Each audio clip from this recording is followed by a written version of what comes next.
Olá, tudo bem? Eu sou a Mel Colares, do canal Metamorfose das Finanças.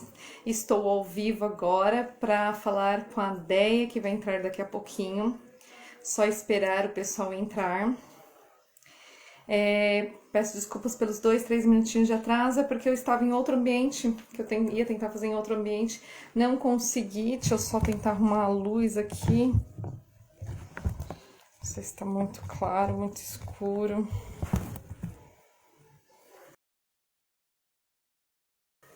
Vou tentar arrumar aqui.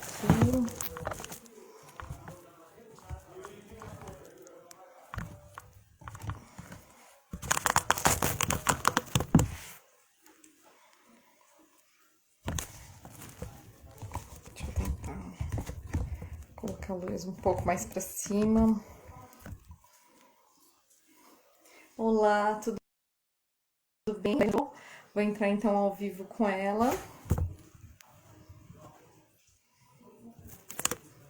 Deixa eu só mandar para todo mundo aqui. A live já está online. E vou chamá-la para conversar conosco.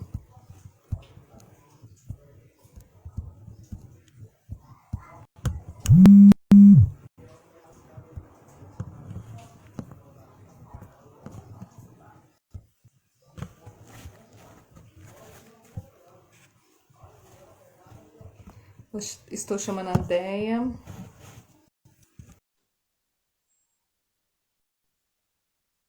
Só me confirma se eu estou com áudio bom, se a luz está boa, não sei como é que tá, porque eu tô com a luz bem na minha cara, então não tenho noção, muita noção. Oiê! Tá me ouvindo? Eu estou te ouvindo. Me vendo? Vendo também. Porque o que acontece? Eu tô com uma luz bem na minha cara para não ficar tão escuro o vídeo, e aí eu não tô enxergando muito bem a tela e tudo mais, né? Mas eu também tô te vendo bem, tô te ouvindo bem, tá, André? Então, só me Tá. apresentar para quem não me conhece primeiro. Eu sou a Mel Colares, então Mary Ellen Colares, do canal Metamorfose das Finanças. Sou professora, consultora financeira, escritora agora e muito mais coisitas, né? E convidei, implorei a Deia para vir fazer essa live comigo hoje, porque eu acho que ela tem muito a agregar ao nosso canal. E também porque, e já começo assim respondendo a sua pergunta de antes, tá? Não comecei a tomar floral, tá bom, Deia? Mas eu prometo que até o Natal vou tomar, porque eu já tô com a receita, eu vou encaminhar amanhã mesmo, tá bom? Então eu prometo que até o Natal eu começo a tomar esse floral. É porque, para quem Isso não é para sabe, eu a não Deia me recebeu. desistir. É para eu não desistir agora, né? Ela ficar na minha cara e falou assim: ah, também não quero mais falar com você, então, né? Bem isso. E, e é isso. Eu queria pedir então, né, que você se apresentasse pra gente, por gentileza, porque de qualquer forma a live vai ficar gravada, tá bom? Tá. A minha música tá muito alta? Não dá pra ouvir. Assim, eu consigo ouvir um ruído, assim, de fundo, mas não dá pra identificar que é uma música, tá? Então fica tranquila. Ah, tá. Eu achei que ela tava muito alta. Peraí. Tá bom então, né? Bem pouquinho, muito Então, bom. tá. Perguntar quem está assistindo, por favor, nos fale se o áudio tá bom, se a música tá muito alta, por gentileza, e converse conosco durante, né, a live, por gentileza. Ah, que lindo. Pode falar. É. Então, né? Desculpa, você consegue ler os recados do pessoal ou não? Consigo. Alguma coisa Ah, então. assim. Quando alguém pergunta quem eu sou, é bem complicado definir, né? Porque quem que eu sou? Talvez eu estou nesse momento, é quem eu estou nesse momento, né? Então eu sou Andréa Maffezoli, que nesse momento eu sou mãe, eu sou esposa, eu sou avó e eu estou terapeuta nesse momento, né? Terapeuta natural, esse é o meu trabalho nesse momento. Mas já fui muitas coisas. Eu já fui, inclusive, professora. de arte, de teatro, de filosofia, e isso me encantou assim por muitos anos, né? Então é isso que eu estou neste momento. Não quer dizer que será eternamente, eu não sei, mas eu sei que nesse momento eu estou aproveitando ao máximo esse local que eu estou, né? Esse estágio em que eu alcancei na minha vida. Muito bacana. Você pode falar que idade você está agora, Déia? 42. 42 anos. E para mim é uma grande vitória ter 42 anos, assim. Sou muito satisfeita com o meu corpo, com a minha alma, com a minha vida, com a minha idade, com os meus fiozinhos de cabelo branco que teimam em não nascer, porque eu estou cultivando eles, né? Eu quero chegar a ser a anciã de cabelos de coroa, né? Eu quero ter uma coroa grisalha. E parece que o meu querer faz com que eles não venham a nascer. Talvez, eu estava pensando sobre isso essa semana. Se eu negasse essa minha condição senil, né? Eu teria muitos telhadinhos brancos, mas como eu quero, tenho essa expectativa, né? Porque é uma maturidade de alma também, é de sabedoria. Eles estão ali, ó, sendo cultivados, mas não, né? É o que tem. É uma tiarinha dourada, prateada. Não é a minha coroa ainda. Ah, entendi. Nossa, é engraçado, né? Que tem tanta gente que luta para não tê-los e você que quer ainda não, né, não chegou esse momento de toda transformação, né? E eu queria saber, você falou que tá bem em tudo e nas finanças, tá bem também? Porque, né? Muito bem. Muito bem dentro do que eu elaboro como abundância para mim, né? Então, eu sou abundante nesse momento em tudo aquilo que eu considero como riqueza, né? Tudo que eu quero, eu tenho, tudo que eu preciso, eu também tenho. Então, eu posso dizer que nesse momento eu estou no fluxo de abundância, eu estou vivendo minha vida abundantemente, né? E é um momento muito especial, em todos os sentidos. Inclusive de saúde. Inclusive na saúde. Isso é maravilhoso. A Eliane falou para você que você é uma mulher de muita luz, minha amiga do coração, que mulher sábia, olha, cheia de elogios. A Kátia acabou de entrar. Oi, Kátia. A Zós, Naes Zós, eu não sei como é que se fala esse nome. Também falou que aí a transmissão tá ótima, então seguimos. Mulheres maravilhosas, gente que agrega amor a todos. Ai, que lindo, obrigada. O que eu queria falar para você, que eu começar assim, porque o tema da nossa live, então, a renda extra que virou renda principal. Então, eu gostaria de que você falasse primeiro no momento que você estava professora, que foi a profissão que você ficou por mais tempo. Aí eu gostaria de que você contasse como você iniciou nessa trajetória profissional. Sim. Eu entrei, né, como professora quando eu tinha 18 anos. Eu acho que eu não tinha nem completado 18 anos, eu não poderia nem assinar algum tipo de documentação. Eu entrei sem formação alguma, eu não tinha nenhum magistério, substituindo uma professora de português que havia se aposentado na época. E como foi há 23 anos atrás, eles escolheram, assim, eu lembro, né, do fato, eles escolheram no currículo escolar o aluno que tinha maior nota e aí me convidaram, né. Eu fiquei 2 meses, eu amei, eu adorei, assim, eu me encontrei ali. Só que nesse percurso eu encontrei, naquele momento, alunos que estudaram comigo. Então, eles eram colegas de classe, eles ficaram para trás e, de repente, eu entrei na sala como professora. Óbvio que eu não fui bem aceita, né? Porque daí houve um embate ali, né? Houve um embate. Então, eu fiquei 2 meses, saí e, óbvio, que eu voltei no ano seguinte. E aí, depois, começou as minhas formações pedagógicas, né? Só que, se a gente for falar de empreendedorismo, né? Começou bem antes, assim. Eu lembro quando eu tinha 15 anos, eu queria ter a minha carteira de trabalho e a minha mãe, ela não queria. porque ela não queria, né? A minha mãe, de uma origem muito humilde, que talvez eu começasse a trabalhar muito cedo e que eu não pudesse ter uma formação. Então ela disse, não, a gente não vai fazer a carteira porque ela sabia que eu ia sair de casa e eu ia trabalhar. E daí também tem aquela coisa da possessividade, do controle, né? Daí eu ia sair debaixo das asas dela. Aí eu pedi para minha avó fazer comigo. E a avó foi. E ela fez. E de repente eu tinha carteira. E aí eu fui fazer uma entrevista de emprego numa empresa que todos na época iam. Óbvio que eu fui aceita, porque todos eram aceitos, não tinha nenhuma qualificação para ser aceito, né? E aí eu cheguei para minha mãe e falei, olha, na segunda-feira eu começo a trabalhar. Aí ela olhou assim, né? Como? Tu nem carteira tem? A avó fez para mim. E aí começou toda aquela chantagem. Assim, né? Uhum. E aí começou aquela chantagem. Ah, mas eu não vou te acordar no horário, tu vai perder a hora. Porque eu entendo que na visão dela, naquele momento, o melhor para mim era concluir o ensino médio, depois entrar numa graduação e não trabalhar, né? Ela queria dar a mim aquilo que a oportunidade que ela não teve. Mas eu fui trabalhar. E aí, estando assim, 2 meses naquela empresa, né? Que foi um outro golpe meu de empreendedora, né, de querer mais na vida. Num dia, assim, andando no refeitório, eu vi uma plaquinha pedindo, né, quem tivesse experiência com computação. Olha, isso já faz mais de 23 anos. Né? Então, ó, experiência com computação.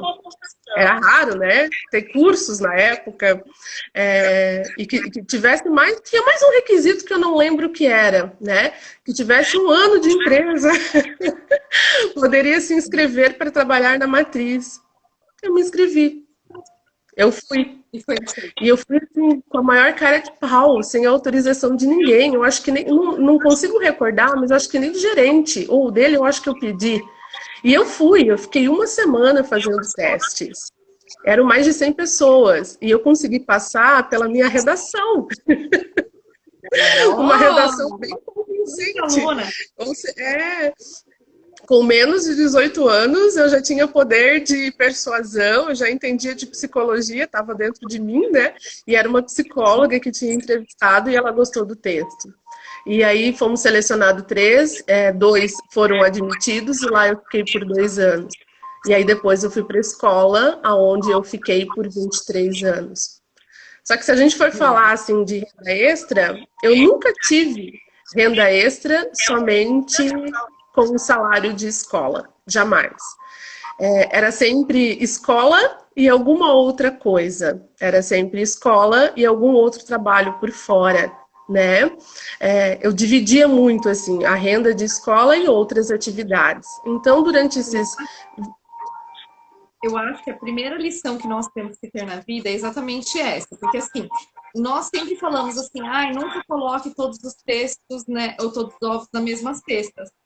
Só que assim, a primeira coisa que a gente faz ao ter uma renda é deixar todas as outras fontes de renda.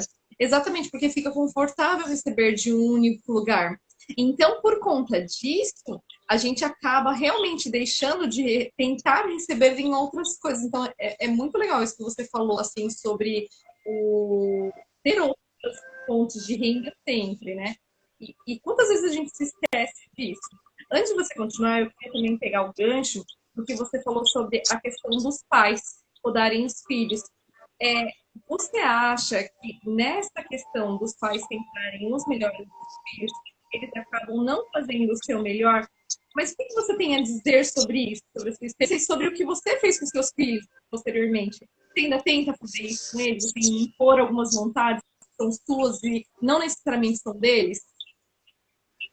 Tu consegue repetir a pergunta de novo? Eu até baixei meu som aqui, porque veio toda falhadinha, sabe? E eu não consegui te entender. Tá. A minha pergunta é a seguinte. Você falou que sua mãe queria que você estudasse. E por conta disso, ela não quis te fazer a carteira.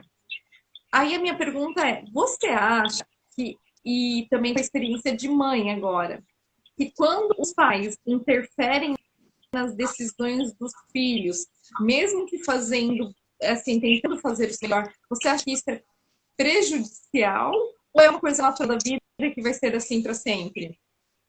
Qual é a sua É posição? complicado. É complicado porque quando uma mãe ou um pai, eles tomam uma decisão diante do filho, eles tomam uma decisão de autoridade, através da experiência e das vivências que eles tiveram, as pedras e os rios que eles encontraram pelo caminho. Então, nenhum pai, nenhuma mãe, salvo, né, as psiques doentes, vão tomar uma decisão que seja prejudicial ao filho, na cabeça deles, né? Então, sempre que eles vão tomar uma decisão ou eles vão exigir algo, é de acordo com aquilo que eles consideram que é importante para aquela criança. Na visão deles, nós vamos ser sempre crianças. Meu pai me chama de bolota ainda, né? Eu vou visitar ele, bolota do pai, né? Então, eu tenho 42 nesse momento, mas eu não sei com que idade que ele me enxerga, né? Como alguém que ainda precisa de proteção, de auxílio, sempre perguntando se precisa de alguma coisa, se tá bem, né? Porque aos olhos sempre serei uma criança. Não cresci, né? E não vou crescer para eles, né? Agora, aí é uma linha muito tênue, porque a vivência do pai e da mãe, numa época em que eles nasceram, aquilo que eles viveram, as dificuldades e barreiras que eles enfrentaram, não quer dizer que serão as mesmas que o filho. Claro, nós vamos ter repetições de padrões aí, né? Existem as repetições de padrões e isso é bem preocupante. Mas não quer dizer que a vivência vai ser a mesma. Então, quando um pai impõe ao filho que ele caminhe numa certa, né, direção, na verdade, ele não está trazendo vida a esse filho, né? Ele está decapitando esse filho. Ele está podando essa árvore. Ele está impedindo, inclusive, que essa criança floresça segundo a sua própria essência, segundo aquilo que ele veio fazer neste mundo. E aí é complicado, é muito complicado. Esperar que o filho faça balé porque tu não fez, né? Que faça uma festa de 15 anos, que debute porque você não teve oportunidade, que faça uma universidade federal, por exemplo, num curso específico porque você desejava e você não fez, é complicado porque é o teu desejo. E mesmo que essa criança venha fazer, né, entregando a você aquilo que você exigiu, não é garantia de que ele vai estar satisfeito e feliz. Bem pelo contrário, né? Bem pelo contrário. Por falar nisso, eu lembro de um caso, né, de um jovem que cursou uma universidade que a mãe impunha para ele, né? E ele, muito infeliz fazendo essa faculdade, ele levou 9 anos para fazer esse curso, né, para concluir, receber o diploma. Dá para ver, e há 9 anos é porque realmente ele não tinha satisfação nenhuma em realizar aquilo. E quando ele pegou o diploma na mão, ele entregou para a mãe e disse assim, pronto, está aqui o teu diploma, coloca na parede. E aí ele foi viver a vida que ele desejava. E é bem complexo na nossa sociedade entender isso, né? A satisfação pessoal da existência, ela pode estar em coisas muito simples. É o êxtase de viver, é você sentir prazer em acordar e ir fazer aquilo que você precisa fazer. E muitas vezes não está na expectativa dos outros. Nós não sabemos direito o que é que nós queremos fazer. Porque eu mesma, aos 42 anos, eu tenho tantas coisas que eu ainda quero e desejo experimentar na vida. Então, colocar limites na minha existência, só eu posso. E nem deveria. E nem deveria. E assim, e pegando o que você falou, eu quero colocar também a questão de nós como professores. Sei que você abandonou faz pouco tempo, né, a profissão, mas ainda tem toda aquela gana. Eu tenho dentro de si o ser professor ainda, né, o estar professor, o ser professor. E assim, é mais ou menos essa realidade também que a gente impõe muito na escola também. A gente quer que o aluno escreva um texto conforme os nossos padrões, conforme a gente aprendeu. A gente quer que ele aprenda alguns conceitos que às vezes para ele não faz sentido nenhum, mas que para nossa vivência, para nossa realidade tem tudo isso. Então, eu sinto que a questão de repassar tradições, contar tradições, também é um jeito de você querer impor um estilo de vida que não é necessariamente daquela pessoa. Você quer preservar toda aquela cultura e aquela coisa, aquela história, e aí você impõe para outra pessoa uma coisa que já mudou, que já não é mais a mesma. E é uma linha tão tênue, realmente, entre você ser assertivo e ser totalmente equivocado, que a gente fica nadando, assim, sem saber muito bem para onde ir. Não é mais ou menos assim também na escola? Para começar, a escola ela é uma grande experiência, né? Não tem nada pronto e definido. É uma grande experiência, eu vejo muitas cobaias, inclusive o professorado como cobaia.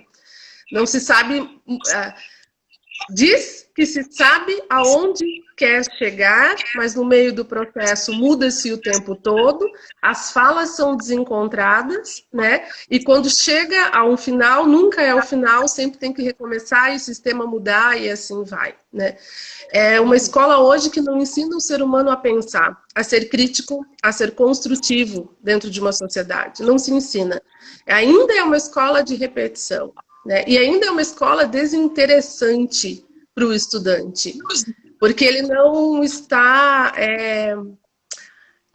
dentro das suas habilidades, ele não está crescendo nas suas habilidades, sabe? Fomentando ela. Ele está numa sala de aula com 30 ou 40 alunos, às vezes 50, dependendo da metragem da sala de aula, repetindo o que todos estão fazendo, e aí se sentindo menor porque ele não dá conta, porque ele não atinge, porque ele não é bom naquilo, porque ele tem outras qualidades, especificidades, né, qualificações, e aquilo ali não é atingido em sala de aula. Então, a escola hoje é desinteressante, inclusive para os professores, que são cobrados o tempo todo. Eu atendo muitos professores, muitos. Eu estou extremamente preocupada com esse sistema educacional. Eu estou falando de fato. Eu fiquei assustada ontem numa vivência que nós fizemos com Mandalas, o quanto esse sistema está deixando sequelas, e são sequelas assim que vão permanecer durante muitos anos, mas muitos anos mesmo na vida de alguns professores, que não conseguem parar, meditar e respirar, ansiosíssimos, porque eles estão com medo num sábado à tarde, numa vivência, de que alguém venha cobrar, ou o sistema mudou, ou que ele deixou de corrigir ou entregar alguma coisa. Esse momento em que nós estamos vivendo, essa pandemia, ela vem para ensinar muitas coisas para a gente, muitas mesmo. Mas, ao mesmo tempo que é um momento incrível de aprendizado, porque eu considero dessa forma, né, de muitos aprendizados, é um momento que vai deixar sequelas, que se não houver um tratamento, um acompanhamento, vai prejudicar a vida desse indivíduo, não só na escola, sabe? Mas socialmente, familiar, e aí é muito complicado. Muito. Deixa eu só ler os comentários aqui, que tá bem interessante, ó. A Mini B gerente, que eu não sei quem é, desculpa. Como professores, como professores podemos auxiliar a desenvolver as competências, aí depois ela continua, e as competências são individuais. Eis o grande desafio. Nossa, total, completamente. E a Magnólia Ramos falou, super concordo, tô vivendo isso na prática. Então, assim, realmente, a questão de não saber muito para onde vai, a gente nunca soube. Mas agora, na questão da pandemia, ter que se reinventar todo o sistema, reinventar todo o método de educação, o jeito que é feito, foi, assim, um causador de transtornos gerais. Mas também um processo que precisa ser passado. Você não acha que também, assim, a gente estava numa educação totalmente industrial e ela precisava mudar drasticamente. Então, assim, eu vejo a pandemia como, o Karnal que falou isso, eu estou copiando as palavras dele, tá? Como um acelerador do processo. Então, a gente precisava mudar, ir para o digital e fazer toda essa consequência. E a pandemia veio só para acelerar tudo. Só que está deixando a gente louco, doente, porque saiu totalmente da nossa zona de conforto, do nosso lugar, de onde a gente estava, para ir para um lugar totalmente inesperado e desconhecido e inexplorado. Ai, é muito complicado. Que dor no coração. Só tem um problema nisso aí tudo, sabe? Se a gente não sabe aonde quer chegar, é uma frase clichê, qualquer caminho serve. Então, ninguém sabe direito aonde se quer chegar. Estão pegando todos os caminhos possíveis. E como eu ouvi faz pouco tempo de uma professora, estão brincando com o psicológico das pessoas. E isso não se faz. Isso não se faz. Porque os professores... eu estava lendo aqui. Os professores são aqueles, né, que são seres que têm as suas peculiaridades, têm os seus problemas, mas são aqueles que são os exemplos. Os pequenos, eles olham aquele professor que está ali na frente como um exemplo a ser seguido, mesmo que a gente não peça isso, porque ninguém pede isso, mas olha-se como um exemplo, como um norte a ser seguido. Agora, professores desequilibrados vai seguir como? E não estão desequilibrados porque querem, né? Eles estão assim porque um sistema está fazendo isso com eles. E aí, vou voltar a falar, né? Quando a gente não sabe onde a gente quer chegar, qualquer caminho serve. Por isso que o sistema muda toda semana, as pessoas mudam de opinião o tempo todo. E aí, né, tá acontecendo o que a gente tá vendo aí, né? Eu tô fora da sala de aula. Mas eu estou vivendo isso com os meus colegas, com os meus atendidos, tentando, assim, ó, abraçar e cuidar e orientar da forma que me é possível. E aí, daí, então, voltando, retomando ao tema da live, né? Que também faz parte. Mas e aí, você sempre falou que então empreendeu em geralmente 2 coisas, 3 coisas ao mesmo tempo. Tinha sempre a sua renda principal e a questão das rendas paralelas. Quando que você começou com esse trabalho com ateliê ou com a parte alternativa e mística e espiritualista do negócio? Quando que você começou nesse processo? O ateliê terapêutico, ele nasceu em setembro agora, fez 4 anos.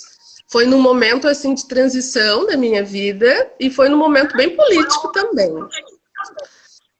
Foi uma greve de professores que eu participei de início ao fim, como observadora mesmo. Eu ia para Floripa, eu ia e observava, eu via todas as situações, o lado do governo, o lado do sindicato, o lado dos professores, o lado dos diretores, porque é complicado esse lado de diretor que é um professor e está diretor, né? Observando todos os lados, e naquele momento eu lembrei de um juramento que eu fiz para mim mesma quando eu iniciei a carreira como professora. Quando eu iniciei lá com os 18 anos, entrando no lugar de uma aposentada, eu encontrei muitos que estavam se aposentando, mas muitos mesmo.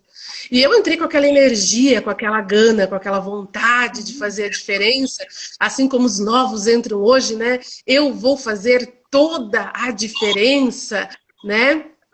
E eu ouvi assim, não dá, não pode, não adianta, não vai dar certo, desiste.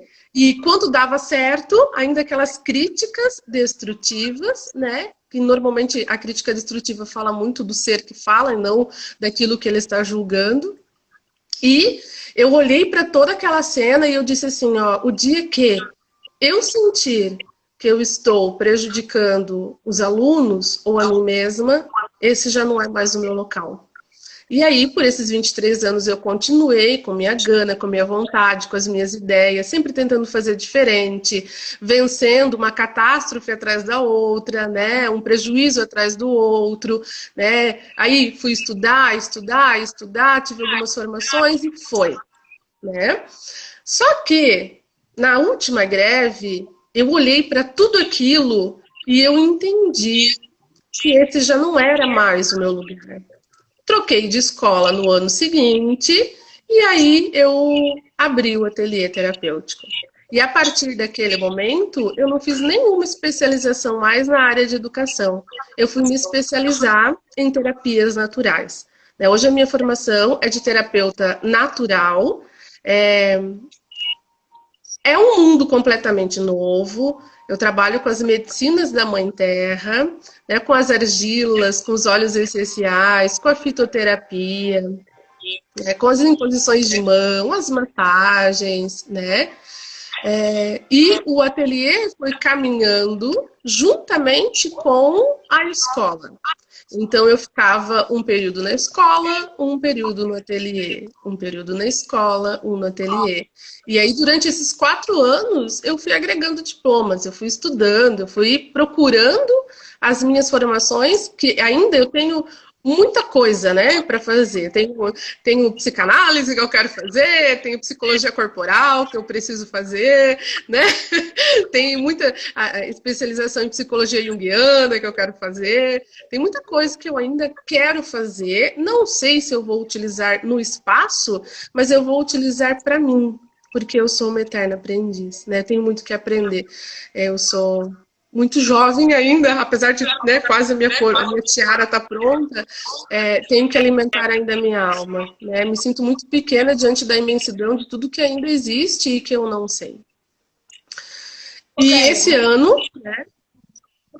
Peraí, só voltando. Quando você começou o ateliê, o que que você já era? O que que você já tinha de vivência na área terapêutica ou na área, sei lá, holística, digamos assim? Nessa área que você abriu, quando você abriu o ateliê, você já sabia o que anteriormente para oferecer ao seu público, digamos assim? Qual foi o seu primeiro Eu passinho que tinha, você assim, deu? Aham. Eu trabalhei numa casa, né, em Jaraguá do Sul durante muitos anos, eu acho que uns 10 anos, com várias terapias, né? No E CAEB? quando. Oi? No CAEB? Não foi no CAEB. E aí, depois disso, né, eu fiz alguns cursos como o reiki, a massagem emocional, a massagem epicrânio, eu acho que foram as 3 primeiras atividades que daí eu decidi abrir. Mas aí eu fiz uma especialização também em arte terapia e aí eu comecei a trabalhar com as vivências. O início foi promoção de eventos onde a ideia central era promover atividades terapêuticas em conjunto, convivências com musicoterapia, né, trazendo terapeutas, né, fazendo essa propagação assim de que é possível ter uma vida diferente.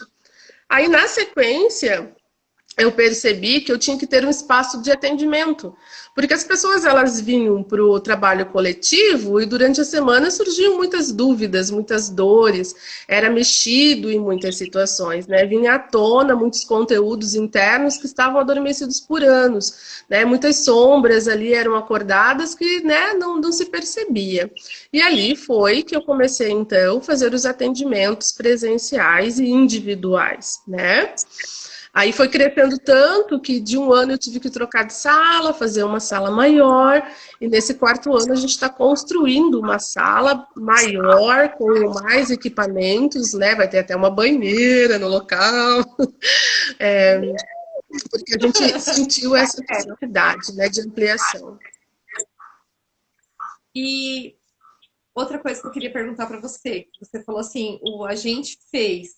Eu gostaria de que você contasse também um pouco da história da parceria com o seu parceiro de vida. Porque eu acho assim que você caminhar sozinho, você pode ir até mais rápido, mas se você vai acompanhado, você vai realmente mais longe. Porque assim, o que eu acho legal quando vocês fazem os trabalhos em grupos, que vocês fazem juntos. E eu acho super Sim. bacana, assim, eu queria que você contasse assim um pouco dessa relação. Como que é trabalhar com o seu parceiro? É casamento, né? Isso que é um casamento, né? Porque não é um casamento só de união carnal, mas é de vida mesmo. A gente realmente vive essa relação. E ele não tá aqui agora, ele tá ali dormindo no outro quarto, porque a gente mora no meio do mato, e aí a gente acorda com as galinhas e dorme às 8, né? Tá casando. E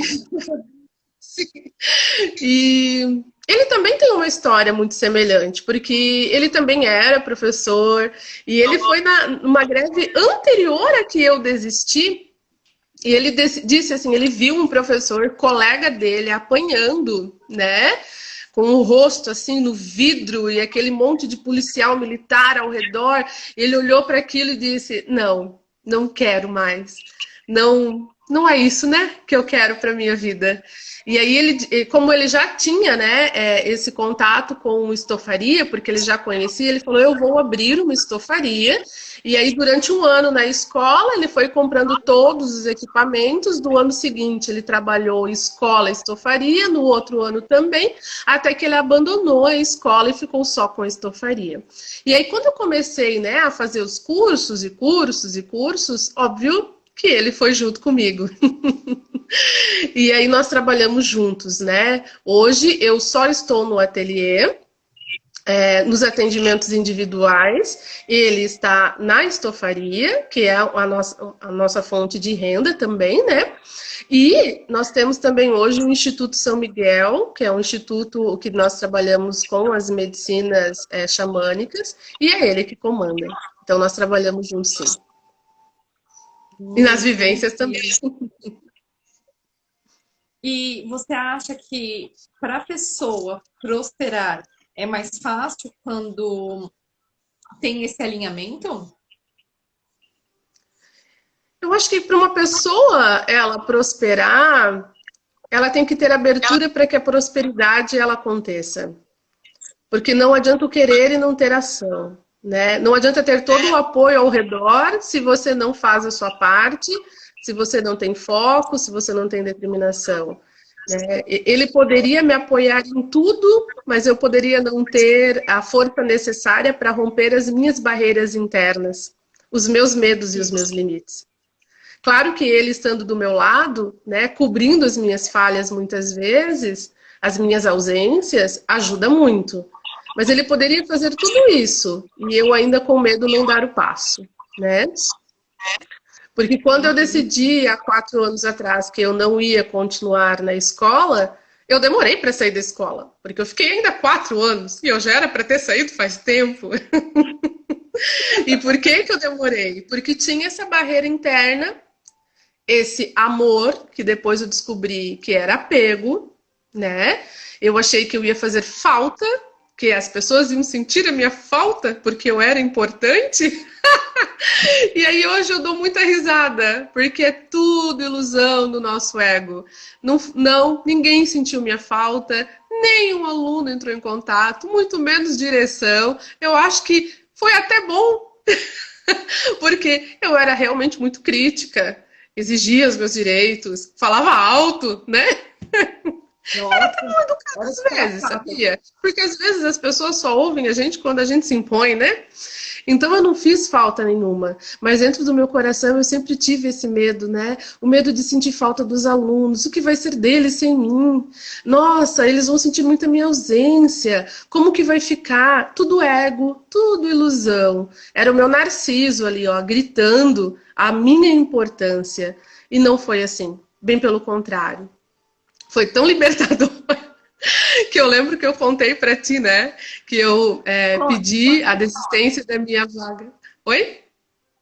Conte para quem está assistindo aqui como foi todo o processo. A primeira semana, né?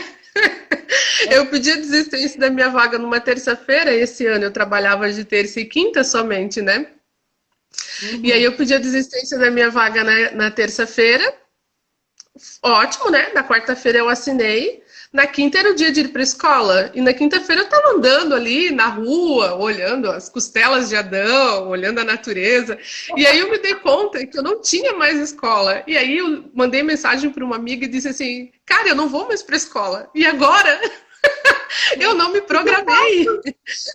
O que eu faço? Eu tenho tanto tempo agora. O que eu faço agora? Aí já me veio, né, aquela intuição, porque isso faz parte do meu trabalho também, né? Vai fazer tudo o que tu tinha vontade de fazer até agora. Só se entrega para a vida e vai. E eu fui, eu tô aqui, né? Eu tô aqui. Tô aqui. E, assim, uma coisa que eu queria ponderar é que, assim, você quando falou, você tomou a sua decisão baseada no medo. Eu acho que o medo é um dos gatilhos mais fortes para a pessoa tomar algumas decisões na vida que são importantes, impactantes, né? Tem outras também, às vezes tem a determinação, algum desejo, tem outros, mas eu assim, vejo que o medo é um dos mais fortes. E eu também, eu tomei uma decisão esse ano muito importante na minha vida, baseada no medo, que foi a compra da minha casa, né? Financiei tudo mesmo, sendo consultora financeira, analisei os pontos e financei minha casa. E aí o que acontece? Quando você tomou essa decisão, que foi totalmente importante, você tomou ela baseada em outras coisas, mas o seu principal foi o medo, não foi isso? Não sei se foi, sabe? Se eu analisar bem, é bem complexo contar essa história, né? Mas foi mais ou menos assim, né? A filha de alguém ficou doente naquele final de semana. E aí eu já estava postergando essa decisão há 4 anos, né? Já tinha renda suficiente, e poderia ter mais, porque como eu trabalhava metade num lugar, metade no outro, né? Se eu ficasse integralmente ali, eu teria renda suficiente, mais até que na escola. E aí, naquele final de semana, a filha de alguém ficou doente. E na segunda ficou muito mal. E na terça de manhã, como eu moro no meio do mato, acabou a água para eu tomar banho, para ir ao trabalho. Como eu moro no meio do mato, eu tenho que estar pronta às 6 horas, né, para chegar ao trabalho às 7h20. Era 7 horas, a água da cachoeira não deu água naquele dia, né? Não veio. E eu não podia tomar banho. Logo eu recebo uma mensagem que a menina estava muito mal e iria passar por um procedimento e talvez ia para a UTI. E naquele momento eu fui tomada, assim, por uma intuição muito forte. Ou tu sai da escola hoje, ou você vai morrer. E não é uma morte física, não é. Não era uma morte física.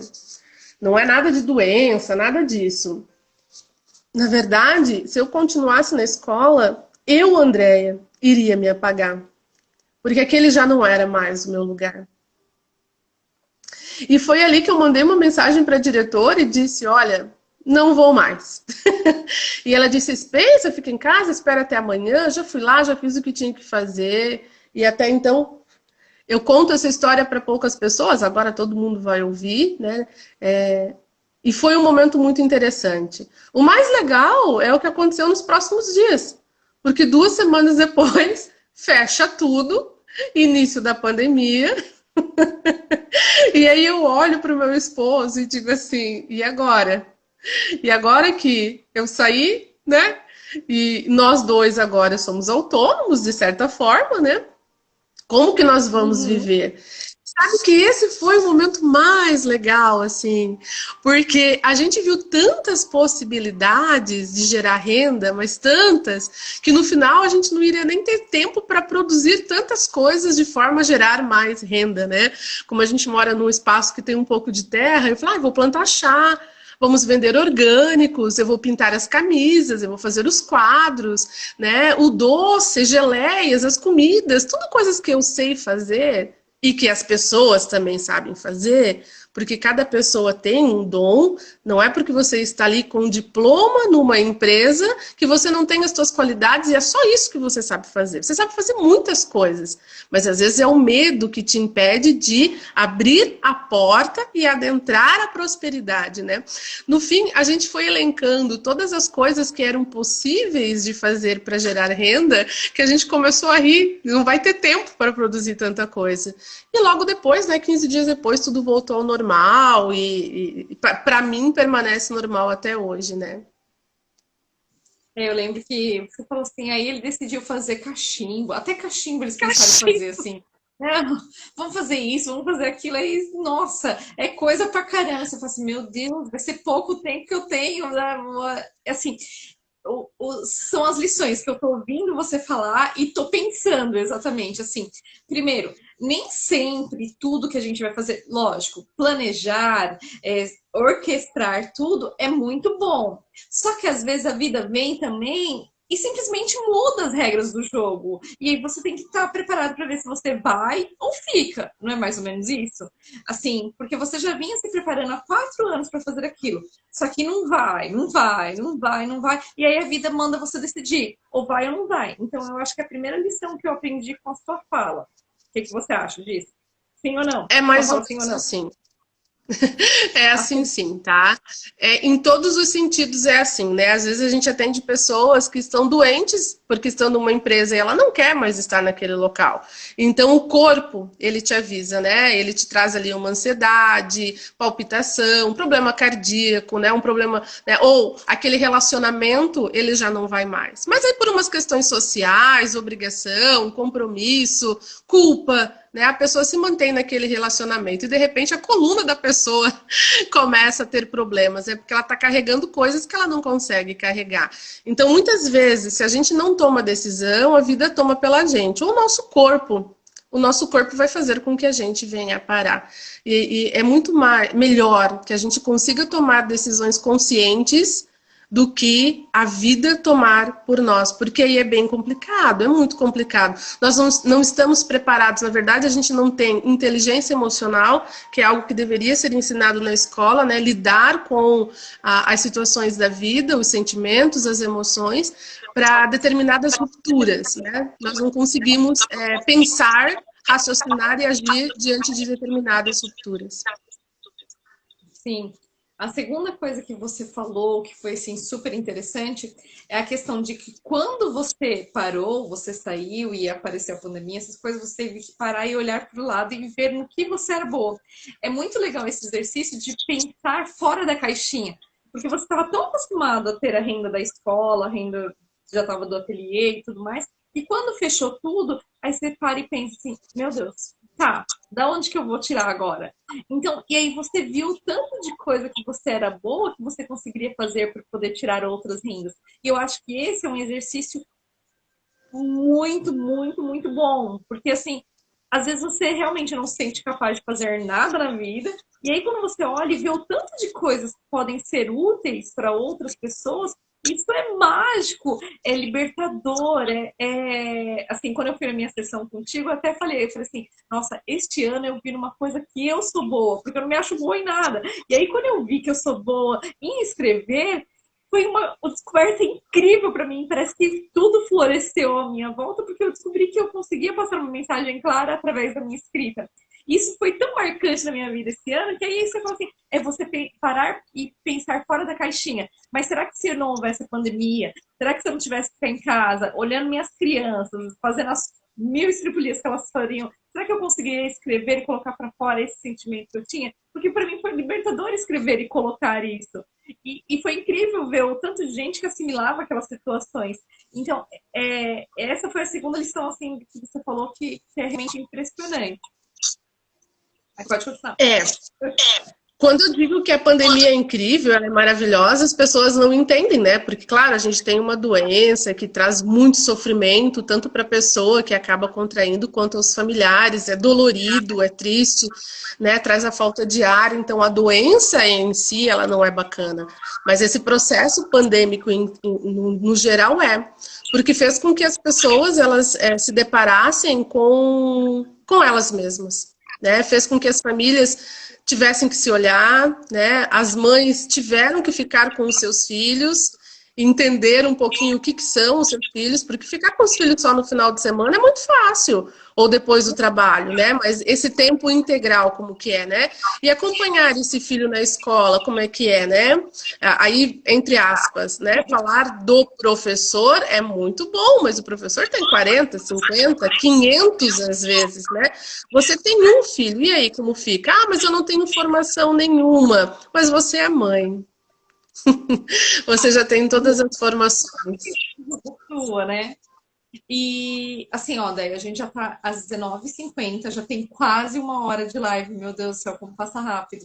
E aí eu quero perguntar assim, já para ir encerrando mesmo esse processo, assim, fala o que vem do seu coração, para dar uma dica de quem quer fazer essa transição, como, ou então fale como você acha que tipo, é um caminho, um meio, enfim, fale o que seu coração mandar agora nesses últimos 5 minutos. Sim, se você sente que você não está satisfeito, você não está feliz, né, que seu corpo já pede uma mudança, né, que você não sente mais o brilho nos olhos quando sai de casa para fazer o que você faz, embora eu tinha o brilho nos olhos para sair e fazer porque eu amava o que eu fazia, né, tá na hora de mudar. E de verdade nós não podemos nos apegar, por exemplo, a uma carteira assinada ou nos apegar a um concurso público feito porque eu tenho uma garantia de salário. Você tem garantia de dinheiro, mas você não tem garantia de vida. E você não vai poder comprar vida com o teu dinheiro, jamais. Nem saúde mental e física. Isso não é possível. Então, mas também seja inteligente. Não saia desesperado fazendo qualquer coisa. Se organize, use essa consciência que você tem, essa inteligência que você tem, conhecimento, né? E se organize. Olhe para dentro de si, verifique no que você é bom, as suas capacidades, o que você gosta de fazer. Você tem que gostar de fazer, né? E você vai investir e se organizar nisso. E aí, quando chegar o momento, você assina a carta de alforria e é libertado. E é a melhor libertação quando você faz algo por você, com tempo. Hoje eu tenho todo o tempo do mundo. Eu não sou uma louca por trabalho. Eu deixo muitos tempos, espaços vazios na minha agenda. E o que que eu faço?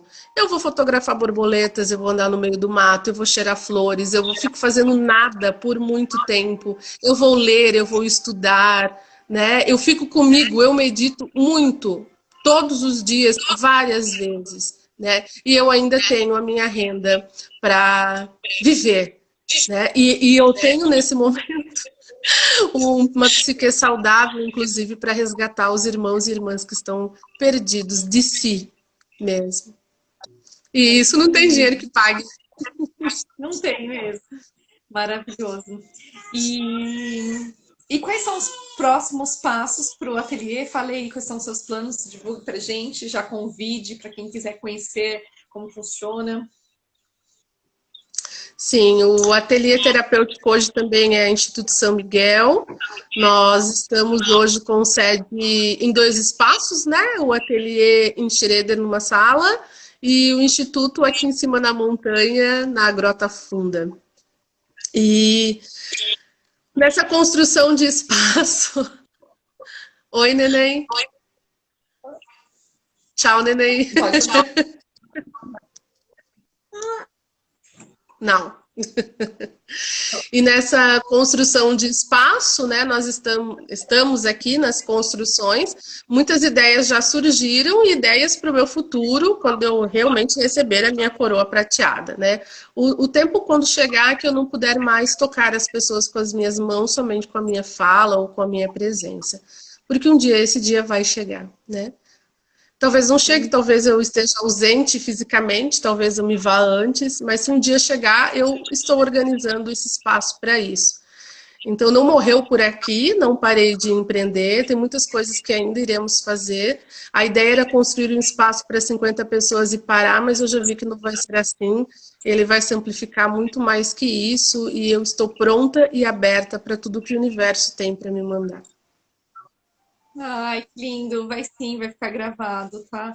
Deixa eu ver que horas temos, porque senão eu não consigo salvar se a gente passar um pouco mais do horário. Sei que eu fiquei um pouquinho atrasada, mas é mais ou menos isso, né? Eu queria. Já vou começar a finalizar, tá? Porque, infelizmente, senão eu não consigo gravar.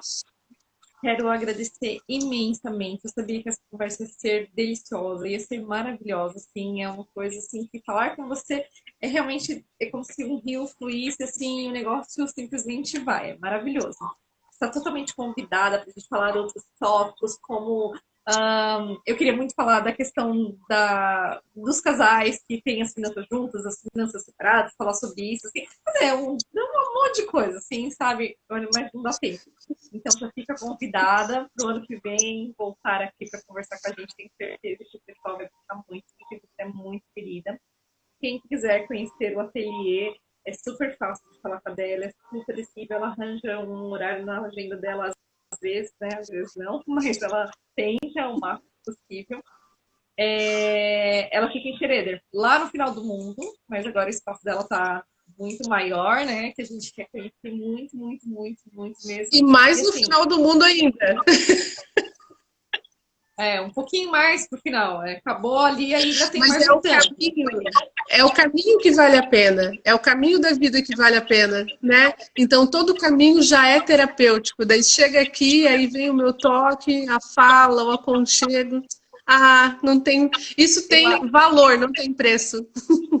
Eu acho que a ida nem tanto. A volta, sim, a volta, todo o tempo que você fica maturando tudo que você viveu lá, aí sim é um tempo bem, nossa, terapêutico. A volta toda, você fala assim, nossa, eu acho que eu vou viajar um pouquinho mais para poder pensar um pouquinho mais no que aconteceu. Agora a ida é um trânsito, é uma coisa que você fala, ai, tá atrasado. Esse eu acho que não é muito, não, tá? Tem assim, alguns comentários, né? Ó, lugar lindo, iluminado, já me salvou muitas vezes. Eu amo. Muito legal as participações do pessoal. Sim, nunca pensei em ter mandalas. Enfim, tem cada coisa uma mais que a outra. Enfim, gente, Muito obrigada. Muito, muito obrigada. Sua última mensagem antes da gente encerrar e dar tchau já e a gente acaba, tá bom? Com a sua palavra. É uma frase bem simples. Eu desejo que todos vocês tenham vida e vida em abundância. Muita vida. A gente não merece mais ficar sobrevivendo nesse mundo. Nós merecemos viver. E todos nós nascemos para viver e viver muito feliz. Que nós não sejamos o nosso próprio empecilho. Então vivam.